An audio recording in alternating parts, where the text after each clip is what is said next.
Oh, wow. That's interesting.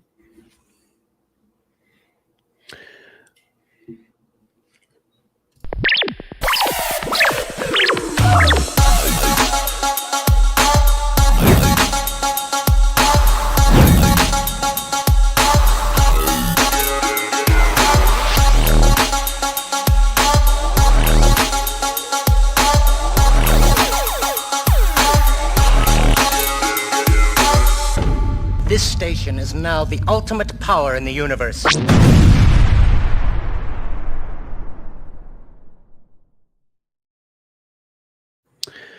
Welcome, folks. Oh, no. I'm hidden back there. Oh, Brad has got a little Padawan.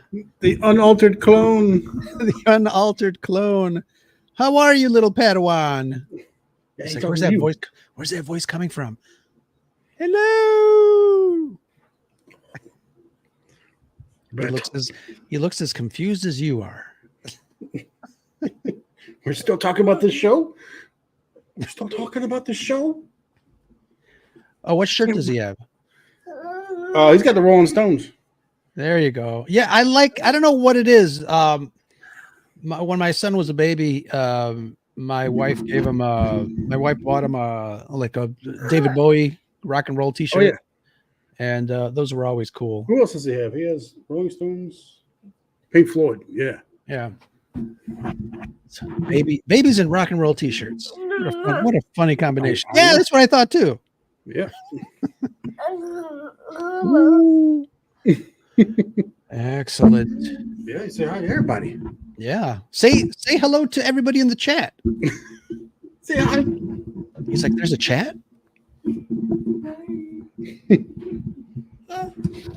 Excellent. Look at little baby. Little baby Brad. Get lost. We got serious things to talk about here. What's up, my friend? Got my TIE Fighter Squadron cup.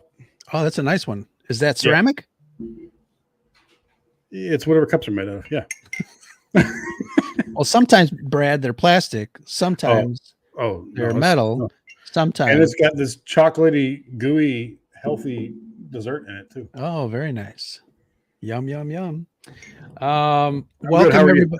Good. Welcome, everybody, to the Scuttlebutt podcast, Scarif Live, our live edition on Saturday nights. Thank you, everyone, for joining us here on the YouTubes. I just saw, because I programmed, as usual, I program the live stream to go live on Twitter as well, but it gave me an X, and now I guess for some reason, if you don't have a premium account, I can't go live on Twitter. So what? That kind of sucks.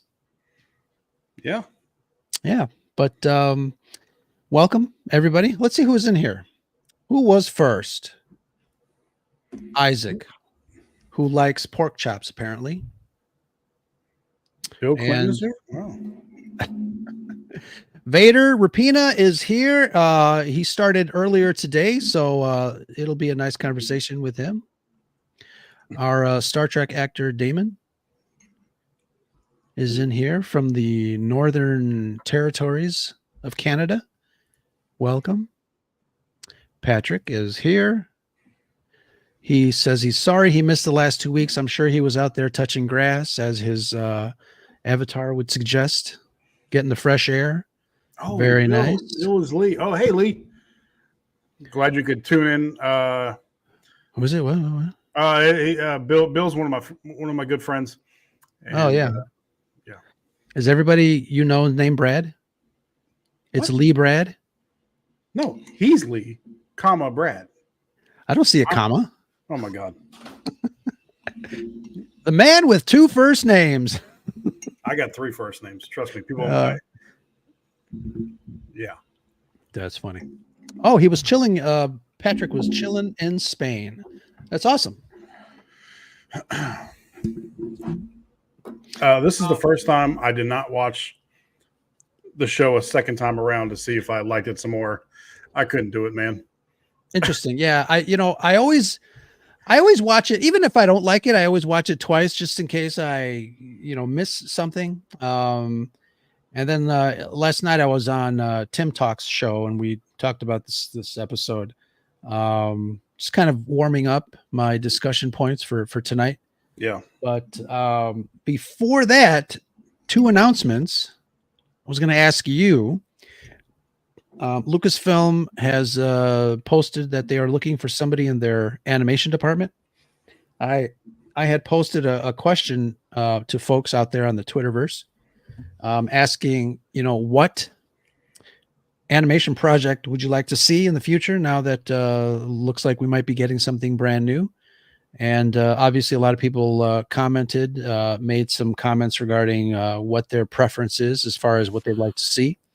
And, a lot of people said that they wish that it would be a series and not like another shorts type of thing like Visions, which I really enjoyed Visions, but, we haven't, since the Bad Batch, the end of the Bad Batch, we really haven't had a, kind of like a long running regular series. But my question to you, my friend, is where would you like Star Wars animation to go?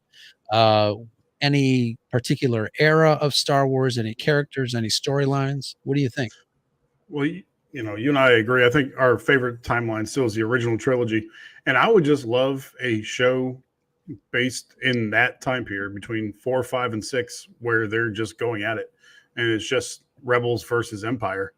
Not, I don't know, just, I guess you have a few main characters, but not, as specific as the Bad Batch, where it's just one platoon of guys that you're tracking, but just the overall war in general, showing the fights on the different planets and stuff like that. Kind of Clone Wars style, I guess, but set in the original trilogy time period.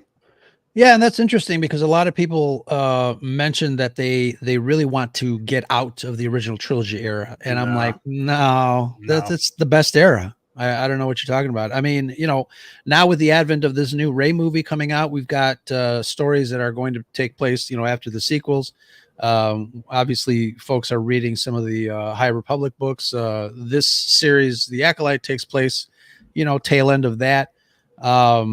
It's not as exciting to me, waiting for the Rey movie. Somebody just posted, "Are you excited for this Rey movie?" And I'm really not. I really like that sweet spot of the OT. It fascinates me. I think, obviously it's very familiar to us, but I would say, if Star Wars always lived in that area, I would be fine with it. Maybe that 1 year, whatever it was, between Return of the Jedi and that Battle of Jakku, where some of those stories are set, where the Empire is still hanging on by a thread. That might be, because the general public might not know that little time period exists right there. Yeah. So that might be interesting. You just see the rest of the Empire crumble. I doubt I don't think they'd touch that, but I think it'd be interesting. Right. What's the Chad is talking about? The only animation I like is the old Speed Racer cartoons. Those are great. Those are classic. Yeah. Very classic. Ubaldo, what's up? Welcome, my friend. Bridge the Acolyte into the Phantom Menace timeline. That 100 years. Well, you got 100 years to cover. It's gonna be a long cartoon series. Yeah. But I guess I wouldn't mind that. But the OG of the OT is for me. Hey, that rhymed. Excellent. What are you drinking, my friend? Diet Pepsi. Nothing fancy. I have Mexican style beer. It actually says that, Mexican style. What is that? Generic Corona? I don't know.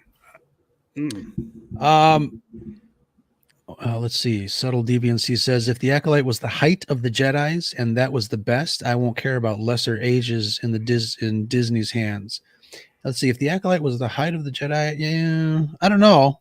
There's a lot of double negatives there, but I get what he's saying. Yeah. I speak subtle deviancy. That's funny. Yeah. What other announcements we have? Last week we had a wonderful recording, and the episode that I'm about to edit in the next couple of weeks is an episode that really kind of excited us. We had author and forensic psychologist author of this book, Monsters in Life and Literature, Peter DeMuth.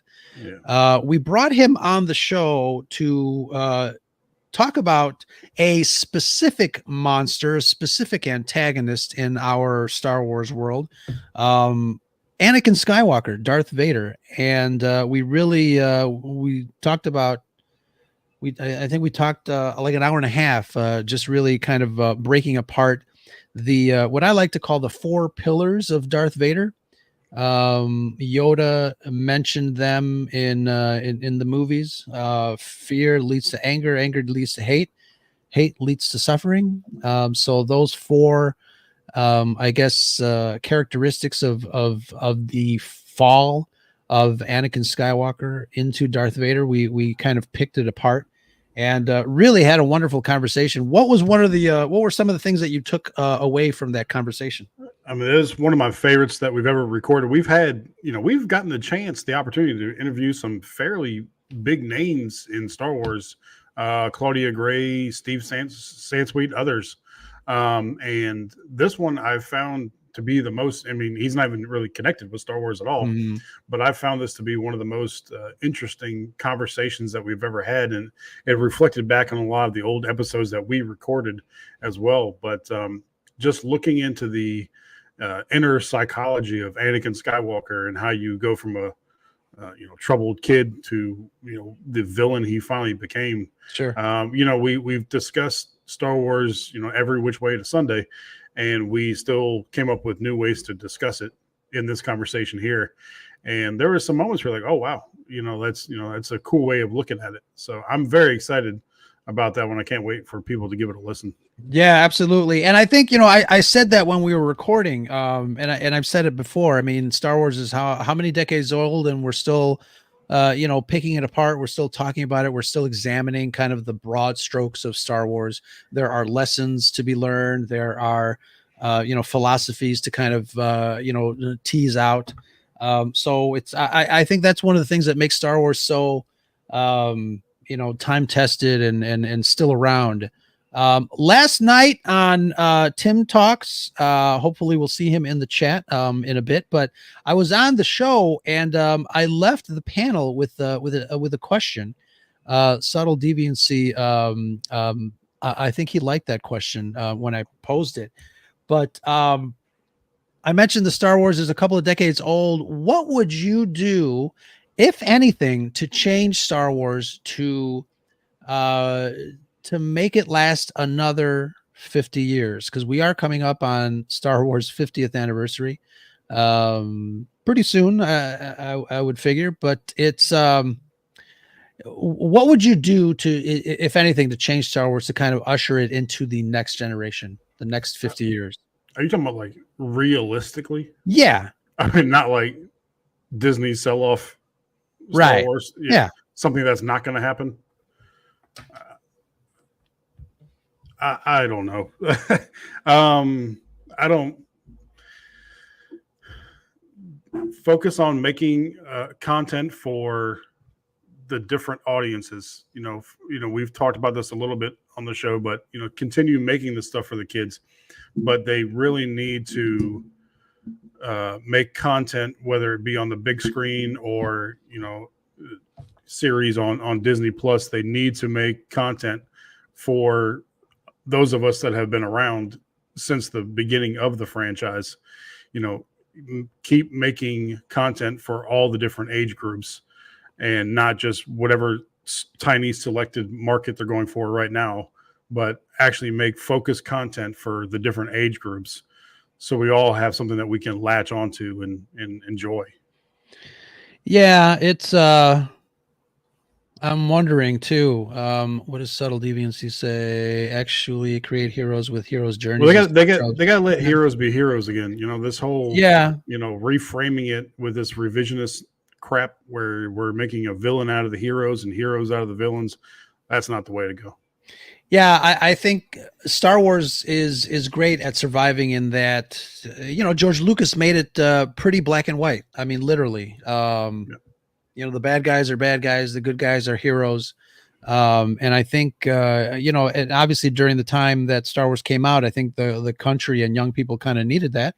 I do find it interesting too, that mass media, movies, music, television shows, whatever, what have you, is reflective of what the audience is in need of. You and I have had discussions regarding, The Last Jedi and the portrayal of Luke Skywalker.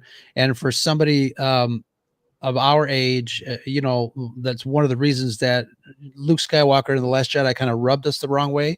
But there are people that needed that Luke Skywalker that connected with The Last Jedi Luke for whatever reason. And I think it's interesting that the audiences, were I guess we're able to connect with that Luke. I mean, it wasn't me, but I still find it kind of interesting, I guess. I don't know how you can connect with that, Luke. I don't know. Yeah. Let's see. All right. So the chat is jumping. You want to get right into it? I do want to ask you before we get into the nitty gritty on some of the story elements in episode 7 of the Acolyte, entitled Choices. And we'll get to I wanted to ask you a question about that. Let's go over some broad strokes on the series for the most part. I wanted to ask you, story concept. Do you like what they are attempting to tell? And I say that in that way because to me it does seem like there's an interesting story in the convolution of how they are presenting it. It's a little off, but there is a story there that to me does seem a little interesting, a little intriguing. But what are your thoughts on again, broad strokes? Are you interested in the story that they are trying to tell, even though they're not telling it quite so well? I'm going to say no. I don't believe in. We talked about this last week. I think I don't believe in flashback episodes, especially this late in the season. Like, oh, now it all comes together. Now we do you said this, episode 3 was one of your favorites. That was the first flashback episode, and all they did was, show the flip side of episode 3 on this one. Like, ooh, and I don't know, eight shows, and you're doing a flashback episode as number 7. I don't agree with that. And yeah, no, I think there's still too much story to tell for one episode remaining. Sure. None of that stuff that happened in this past episode still has anything to do with whoever Zipperface actually is. Smilo Ren. So, like, I mean, that's still going to be a grossly untold story. Whatever his story. Like, how does he connect with all that? And I don't know how good they could possibly make the last episode to make all this worth it. Yeah, and it's funny because didn't I ask you that last week? Like, if episode 8 is like so kick ass and some new characters pop up and our jaws drop, would that justify the rest of the show being kind of meh? No, and like Vader was saying, doing a rewatch in chronological order, you do a rewatch in chronological order, it's a completely flat story. Yeah, and that's what I'm saying. As far as the story in itself and the way they're presenting it, it just seems a lot choppy. But as far as the story in itself, the Chimere and the twins and the dark side manipulation, the creation of life, all that stuff, do you find that story intriguing enough to maybe go into a second season if they do it right or if they do it better? God, no. Or are you just like, wow, nah. I wasted watching 8 episodes of this show? Like I say, I mean, there were good moments, in these shows. I enjoyed a few moments of these shows, but I don't see any. I mean, I guess it depends on what's revealed about Chimere, however you say his name. Maybe he's worth looking into some more, depending on how episode 8 goes. But no, I don't. I'm done with it. Well, we got one more next week. Yeah. We'll see. I mean, I'm trying not to chalk it up for a loss before we get into it, but Sure. Yeah. I don't And know. and it's funny because this is one show that I was really looking forward to because as you know, I like my Star Wars dark and moody, and this seemed like from the trailers, it seemed pretty dark and serious and et cetera, et cetera. But even the first two episodes for me were just like very like super bland. Yeah. And as it progressed, character motivations have always been a big problem for me. We talked about that during the book of Boba Fett. I didn't understand why he was doing what he was doing. And at the end, when he said, you know what, maybe I should just be a crime lord. We're like, yeah, I kind of agree with subtle deviancy there. Like this could have been a 6-issue comic book series that you could have just not read or, liked and thrown away. Yeah. What's up, Tim? I was on Tim's show last night. Check it out on the YouTubes, wherever you find your other favorite Tim Talks episodes. But so another question that it seems like these Jedi in this story are they're embodying characteristics of Jedi that seem to be going on a downhill trajectory. Very similar to the Jedi in the Phantom Menace, where we might see them embody some characteristics that would have allowed Palpatine to kind of trick them.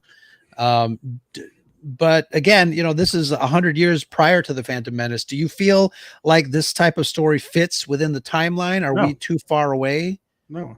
If they followed that trajectory, they'd have been way worse in the prequels than what they were. You had a select few, those at the very top, right? These guys aren't even at the top. We had those at the very top who, number one, Sidious was blinding everybody using the dark side of the Force, right? They talked about that in episode 1, episode 2. But the Jedi didn't act like this in the prequels. A few of them in the right spots got fooled, and they were got themselves spread out across the galaxy and put in a vulnerable position. But they didn't act like pompous assholes like they are in this. Like they're like smug and deceitful. They didn't act like that in the prequels. Like this was, I don't know. These seem like very corrupt Jedi. Like very much so. I mean, I guess it's budgetary reasons why they don't have anybody from I don't know what that means in anyway. They couldn't afford Yoda. I don't know what that means, if that's a joke or what. But like keeping secrets from the Jedi Council and from others, and these are just a bunch of schmucks. Like this is not the trajectory that follows what we saw in the prequels at all. What would you change your mind if maybe this was set 25 years prior to the Phantom Menace and not 100 years? Maybe. Because there seems to be like a lot of time for them to start, being, jackasses in order for them to be tricked by Palpatine. Yeah. I mean, nothing about these Jedi look like any Jedi that we're familiar with, from the costuming to how they act and everything.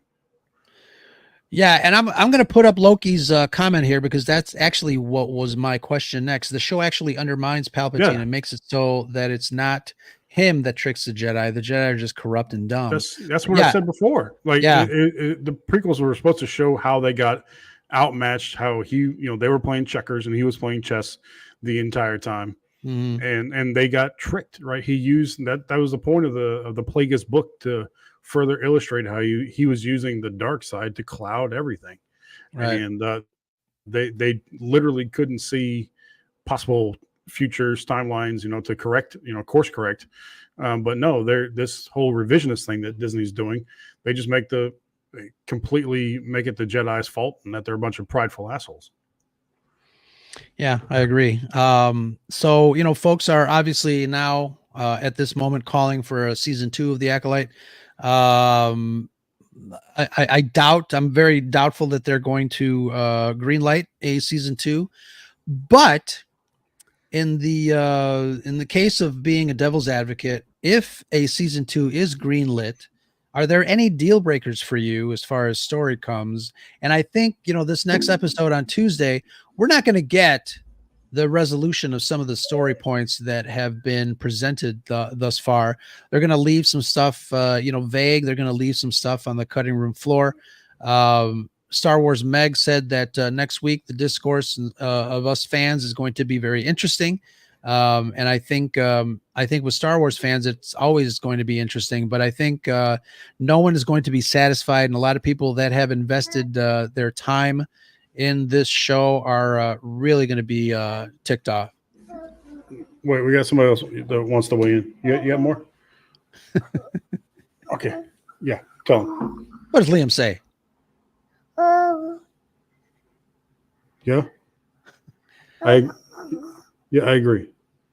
I wouldn't really care. I mean, it a lot depends. I think we'll have to revisit that question next week.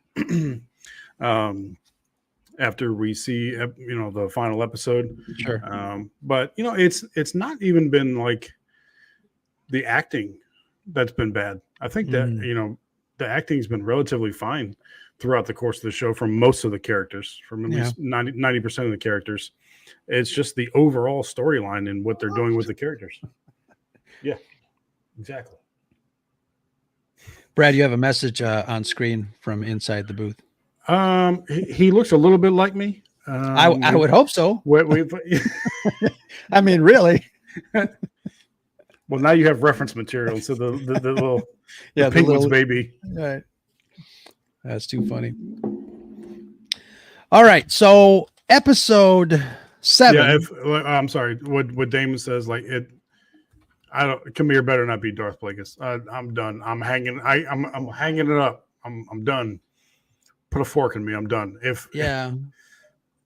Well, what about what do you think the line that he said when who asked him? Was it Osha? Osha asked him, who are you? Are you a Sith? What's going on? He goes, I've been around for a long time. He goes, I don't remember you. And he says, it's been a really long time. Yeah. So what do you gather that might mean? That is referencing Plagueis, I think, or I don't know, or he's some sort of shapeshifter or something. I don't know. But I don't even like the way like some people call me Sith or something like that. Like that's not how the Sith talk or communicate. Right. Yeah, they are Sith. Right. Mm-hmm. He's like, oh, some people call me a Sith or something like they're just angry Jedi is how they portray the Sith in this show. Mm-hmm. Well, actually, he provided some ideas for the show. They misunderstood him when he was talking. It's too funny. All right. So getting into the episode, there are obviously a lot of questions. Again, one of the things that pisses me off about these shows is character motivation. I want to be able to have a clear thought pattern, not only from the character, but from the writer who's writing these characters, that there's a certain trajectory going into these shows. There doesn't seem to be a clear-cut trajectory. And I don't know if it's because these episodes are kind of mixed up, flashback over there, flashback over here, and we don't get like a straight, beginning to end story, which I feel, the other day I posted that the Star Wars should really stop relying on flashbacks so much nowadays. But clear-cut motivations from characters are absent in this, and even when they are present, they flip-flop, and it makes the investment of the audience wasted. One of the questions, the biggest questions, especially during this episode, and I know we have another point of view of episode 3. And by the way, I know that episode 3 and 7 should have been one episode, but 3 and 7 for me, and we'll talk about this later some more. 3 and 7 for me have been my favorites for some reason. They are, again, I think it's because I like the witches stuff. I like the Force magic and all that dark side stuff. as you can tell, dark side. But why is it that, speaking of character motivations, why is it that Soul, just like on a dime, he just started to become obsessed with OSHA? Yeah, I saw you kind of getting, I don't know if you call it an argument, but I saw you getting into it with some folks on Twitter about this. You know, It's all like it's all peaceful you on know, Twitter. What are you talking about? well, yeah, sure, but I thought it almost makes them creepy a little bit. Like Yeah. they land on planet thinking, I guess that there's no, or they sense a virgins or whatever. You talked about the Force. Like I don't mind them. I thought that element was cool. Discussing virginces in the Force some more. Mm-hmm. I thought that was cool. But him instantly latching on, like with no, sure they might have been Force sensitive, but it was really didn't seem like it was way more OSHA than it was May. Like he didn't give the first shit about May, Right. but he seemed really concerned about OSHA. Yeah, I don't understand why. I don't understand like why such a great interest in either one of them. Mm-hmm. If so, they didn't explain it very well. Like if you Exactly. could tell like they came from unnatural means or something like that, he could have discussed that a little bit more with whatever Indara. Yeah, Or anybody, I mean, or anybody Yeah. else. I mean, the whole group could have right. discussed it. If he's like, but there was no good reason why he like just became obsessed with them. And this is my complaint again regarding the writing and how short these episodes are. It almost seems like, again, I think there's a story in there somewhere, right? But the You got to read between the lines. Yeah, the edges are too thin.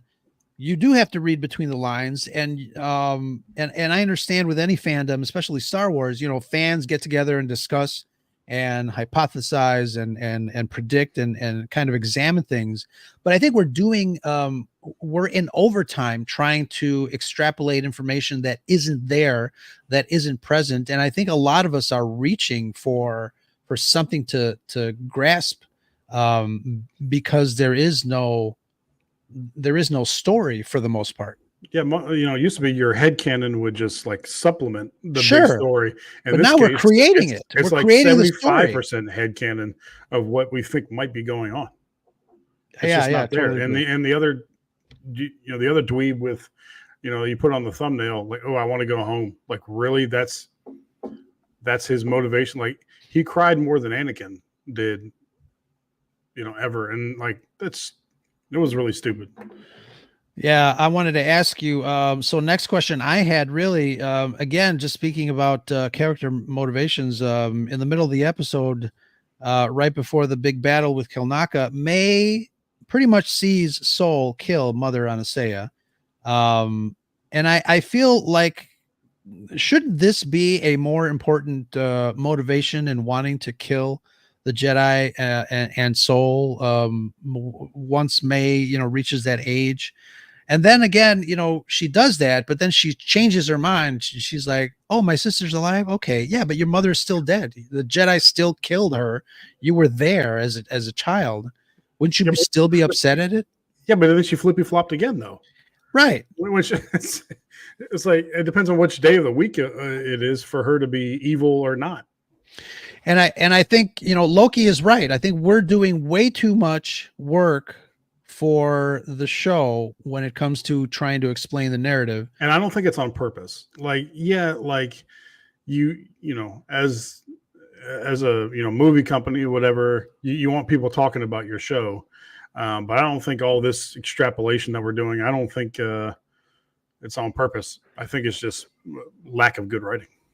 Yeah. Patrick's got a question. Was May left out because she finished the ritual? I had to mark on her head. Did you know? Well, no, the ritual was interrupted, wasn't it? If I remember correctly, in episode 3, the ritual, May. No, it was May. I thought OSHA didn't want it. See, I don't remember, man. Yeah. Well, that's the funny thing too, is like we're grasping at straws even to think of characters' names. It's so forgettable. Yeah. And oh yeah. Well, I guess we'll get to the fire later. Patrick asks, "Is she really dead?" But are we talking about the twins? Yeah, they're both alive. No, the mother. Oh,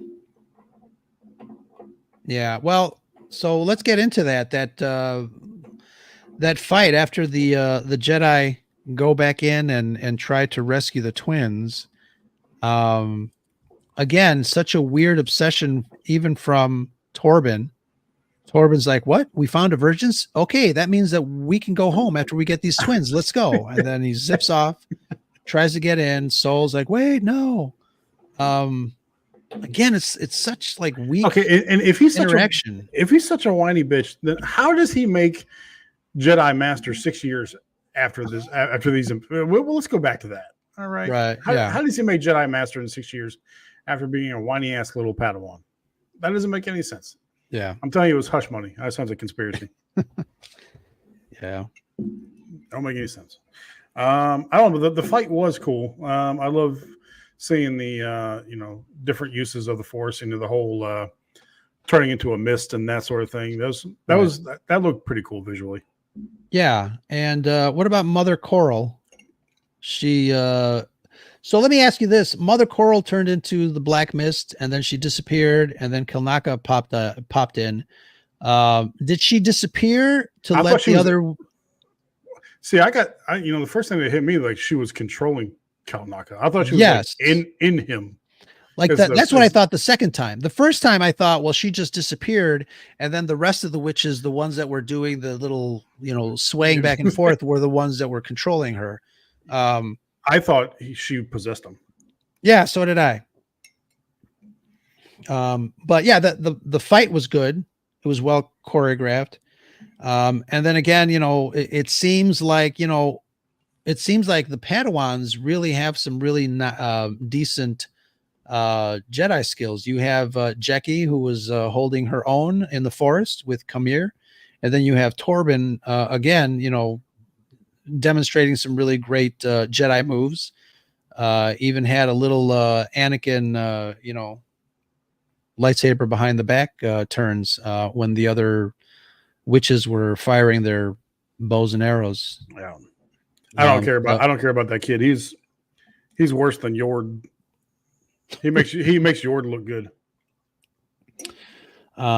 What do you think of speaking of Torben, when the Jedi first get there, the witch invades Torben, and there's a kind of like a weird little exchange between Torben and Anastasia.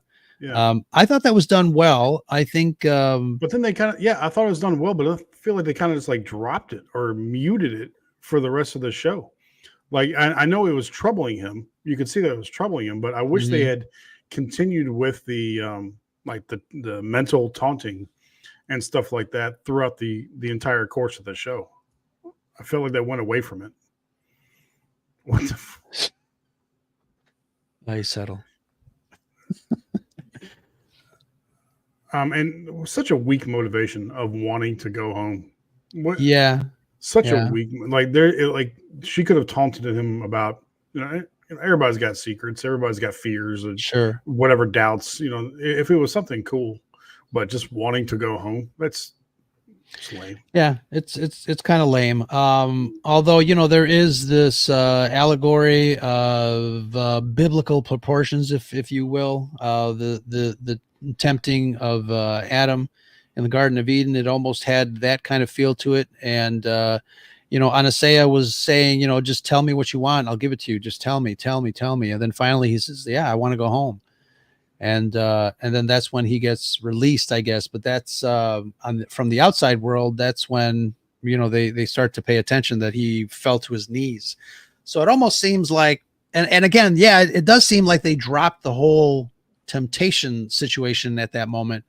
But I'm wondering too if, and again, they didn't explain it, but if Torben went into this deep meditative state to try to protect his mind from any more Anastasia or witch temptation during his, during the rest of his life. But again, they didn't explain that. And I think that's something that, would have been interesting if it was, right there on the page, but it just wasn't. Yeah. I just don't think it had any real impact on the show. It was cool to see, but I don't think it had any real impact on the show. Yeah. And Vader, this is what I'm talking about. Like if they explained like specifically why he was floating for so long, taking what was it called? The Varish vow or. Yeah. But like what even like, I know this was supposed to like show you the full story of what happened 16 years ago. Even still showing. Did it though? No, I don't think so. Like what we saw was not enough to. Yeah, I mean at the end the Jedi kind of lied about what happened, of course, because these are corrupt Jedi. The Jedi lied about what happened on the planet, but still the events that transpired were, to me, not enough to cause these rippling repercussions for nearly 2 decades after that. Right. Like, I mean, they didn't start the Stone Temple fire. Oh, don't get me started on that. Oh, we will. Yeah, it's weird. And I think, everything kind of turned on a dime too once the witches died, or supposedly, seemingly died, and they were back on the ship. Everybody was somber, and it just seemed like, I don't know why. I mean, up to that point, Andara was like, let's do this by the book. The Jedi Council already gave us their answer. We can't do them, but now she's helping them out, and at least helping them out to kind of rescue them from the grip of the witches for Kelnaka, obviously. But I think Andara just wanted to get everybody out of there, because she was the one initially that said, to Soul, especially, you don't understand this culture, almost like a Star Trek Prime Directive. Let's not interfere. Let's just get the hell out of here. But I think after she released Kelnaka from the grip of the witches, and that happened, it seemed like she thought to herself, "Oh crap, we're in trouble now." So that's when I feel like she decided to make the choice to lie and cover it up, and gave that that little extra push to Soul too, because then was it May that was in the bed there with them? May wakes up. No, that's was Osha. Was it Osha? Right, because it's a flashback. So Osha was there, wakes up. What happened? What would have been cool? Like, what would have made this worth it? The one of the coolest aspects of Knights of the Old Republic, the old KOTOR game, was finding out what the Jedi had done to Revan, which you find out along the way, which is why you don't have your memory at the beginning of KOTOR. It shows them later on in a big fight with Darth Revan, and they end up as a group wiping his mind completely clear, and him having no recollection of what happened. Mm-hmm. And that's why you can choose your own destiny in the game, because you was a Jedi that turned dark side, that, and then they wiped his mind, and you can go either way. If they had shown that little cadre of Jedi wiping Osha's mind of everything that happened, I think that would have been cool to see, and would have made the next 16 years make sense, for all of them having a guilty conscience for completely wiping her mind. Yeah. Good question from Vader. Well, yeah, there's so many requirements. Did you catch that little expanded universe Easter egg? Torben was from the planet. He was Torben, son of paupers, from the planet something, and I forgot what the planet was, but was it Vulcan? No. But it was a reference to a book in 1999. It was kind of like an expanded universe book, The Bounty on Bendon or something like that. Oh, really? Yeah. Well, that's a worthless Easter egg. Bonadon. Torben. Bonadon, according to your friends at Wikipedia. Did you hear that? Sure. Did you hear that debacle? What's that? No, you were touching grass. What? Turns out that the folks at the Star Wars Wikipedia are a-holes. Well, be more specific because I could have kind of told you that. I'll send you an entire thread. What? Really? Yeah. Oh yeah. We don't want to piss some people off now. What? It's probably more interesting than the Acolyte. Yeah, it was a couple of days ago, but yeah, that's too funny. Did you piss them off? No. Wasn't not you? It wasn't the scare of Scuttlebutt this time. Okay. No, we didn't cause it. We didn't start the fire. No. Did somebody not use a Jedi's pronouns and they got pissed? The gentleman who was good friends of he was on the show a while ago here at the Scare of Scuttlebutt podcast, was forced to leave the position, and we find out that we found out some particulars because you'll have to search it on your own. I'll send you the link. Now, that sounds way more interesting than the Acolyte. Let's just all right. Any more questions on the Acolyte, folks? All right, good. All right. Exactly. Yeah, I don't know. Any other questions? Any predictions for episode 8? Another flashback. I have my dice around here. I'm just gonna roll a D20 and tell you what might happen. Let us know. I don't know. Somehow one of the mothers is Camille. She came back as Camille. Could be. No, I don't know. How let's see, where did present leave off? I mean, there's still the questions, the origin of the twins, the whereabouts of Mother Coral, because she wasn't like somebody said in the chat, no body, no death. The other one got stabbed. Right. And then Coral did the Misty thing. And then she took off. Venestra and the sneaking around the Jedi Council with some politicians. What's the main mystery in this? Like they said, this whole thing is a mystery. Right. I was going to give them. It was solved in episode 2. I thought the mystery. Yeah, they're twins. That she has an evil twin. I thought that was the mystery, and then my god! But I thought the mystery was going to be who is Chimera, and they're not even like touching that. Yeah. Or I mean, there's so much splaining to do. I mean, yeah, Chimera is another. Yeah, that's going to be, and that's what I'm saying. I don't think all of the mystery boxes are going to be solved or opened in next week's episode, and I think that's going to piss off a lot of people, especially because I don't think that they're going to go into a second season. I hope not. The mystery of the disappearing 180 million. Yeah. But you know what? I mean, all jokes aside, I think this show looked decent. It looked better than Book of Boba Fett. It looked better than even the Kenobi show on some levels. Sounded great. The soundtrack was good. You know what movie looked good? The Last Jedi. Yeah, that's right. You said it. Can we talk about Stone Temple fires now? Can we talk about how one little invitation burned down the whole place? Exploded generators. I don't. Yeah, do the Jedi send out highly explosive invitations to the Jedi Order? Like really? Like was there still more to the fire that we didn't see? That she literally burned down the whole place because she didn't throw the invitation in the trash can? Well, there was no trash can in that hallway, Brad.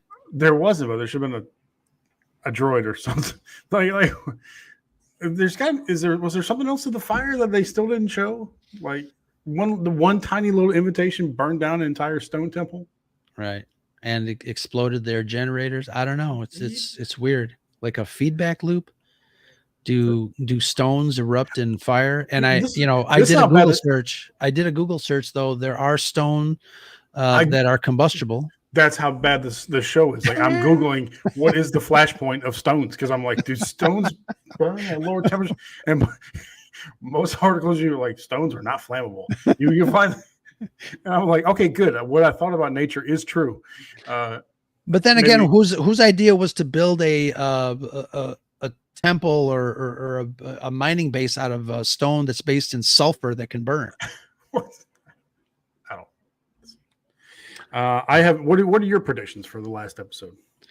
I don't know which mysteries are going to be solved or which mystery boxes are going to be opened. I think I read a Leslie interview that said that, specifically the creation of the twins, they're going to leave off to the side in case they come back and explore the virgins and further, carry that story. They're so literally not going to connect that with the prequels, really?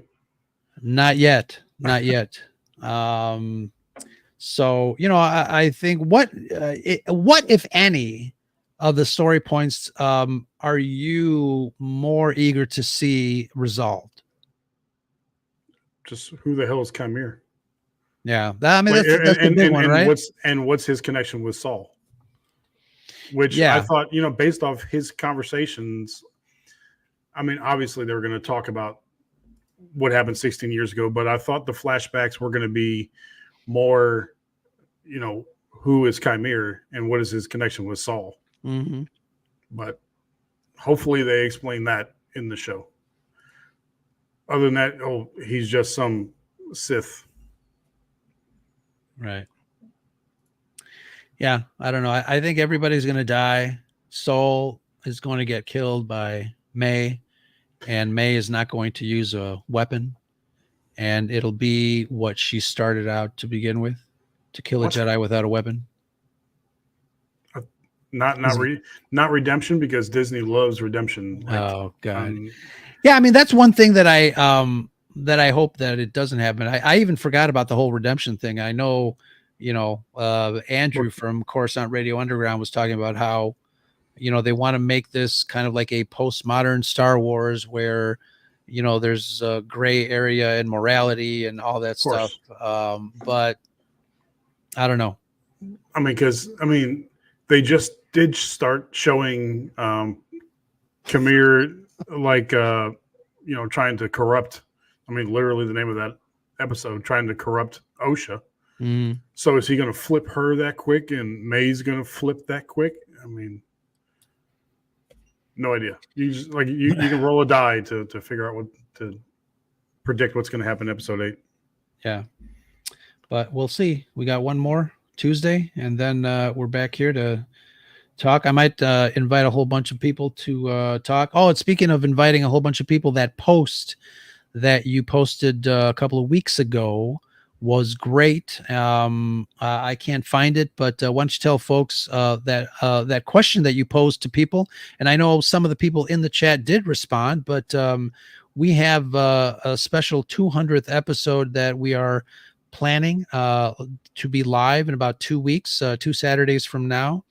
And but the question was an interesting question. I did get some folks that are interested in joining our discussion for the 200th episode, and we will announce the winner of our PlayStation. But why don't you tell folks that question is, and I'll tell you who has already responded. Yeah, and it wasn't meant to be a facetious question. Sometimes we post some silly things from the account or rhetorical, but it wasn't meant to be rhetorical.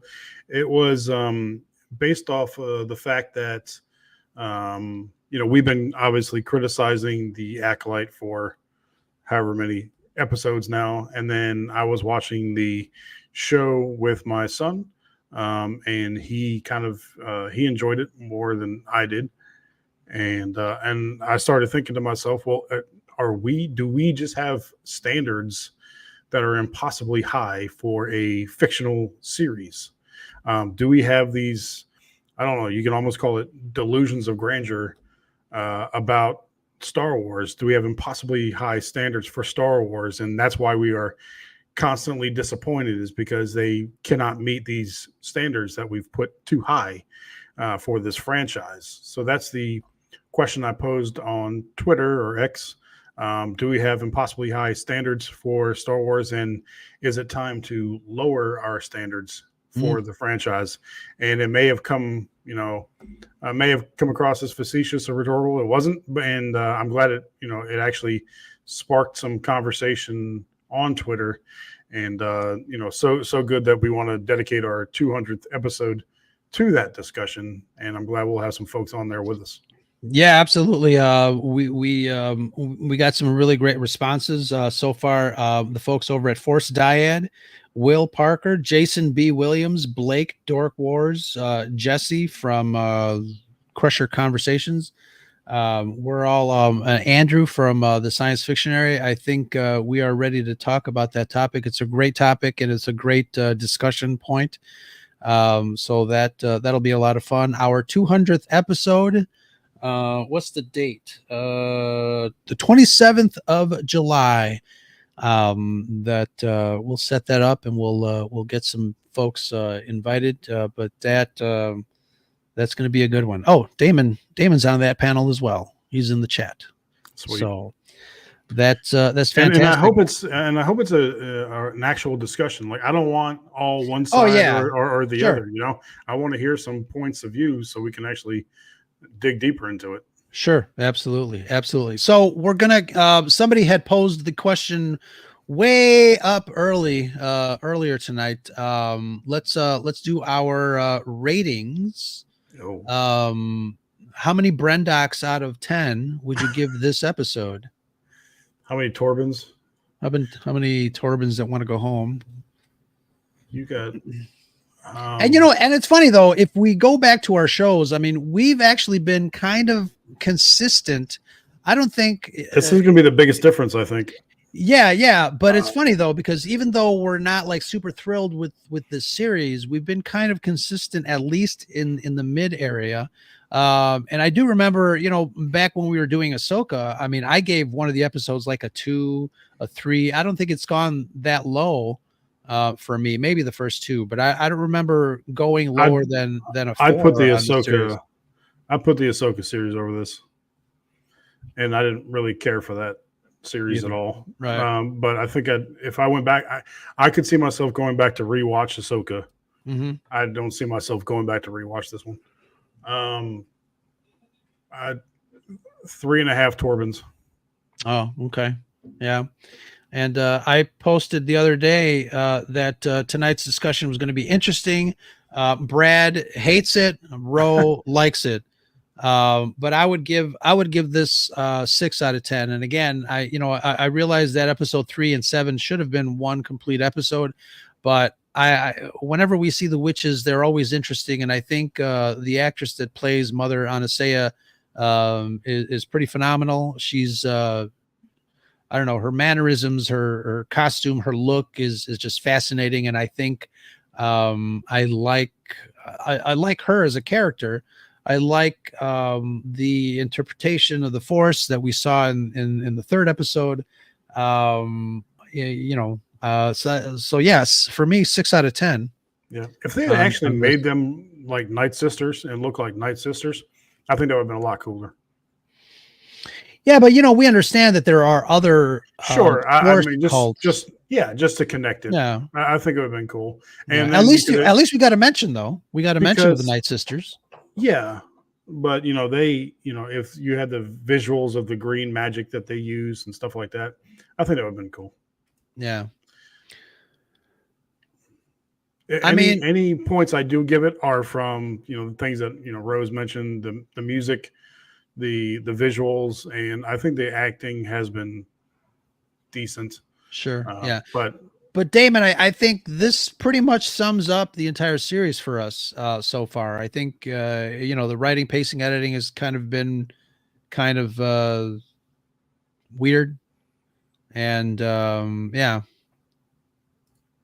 sounds good.